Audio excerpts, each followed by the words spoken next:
अस्सलाम वालेकुम, मैं होम्योपैथिक डॉक्टर यास्मीन फातिमा बात कर रही हूँ। आज जो मैं आपसे बात करने वाली हूँ ये नज़ले के बारे में बात है और ज़ुकाम के बारे में और छींकें आना जो कि एलर्जी भी होती है।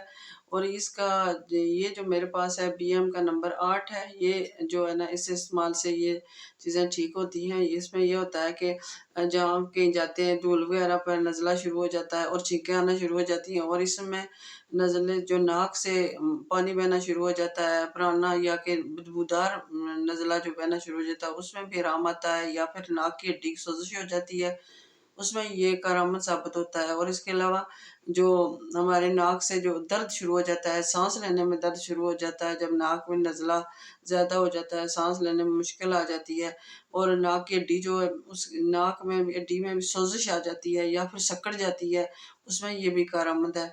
और इसके अलावा जो नाक में जो है नज़ला खून भी आना शुरू हो जाता है बाज़ दफ़ा, उसके लिए भी ये करामत है। इसके 15-15 कतरे दिन में 3 दफ़ा पिएँ तो इंशाअल्लाह ताला इससे आराम आएगा। और ये भी है कि इसके लिए भी पानी का ख़ास ख्याल रखें, पिएँ भी पानी। और इससे जब नज़ला हो तो आप मुँह वगैरह धोएँ अच्छे साबुन से और नाक में पानी डालें।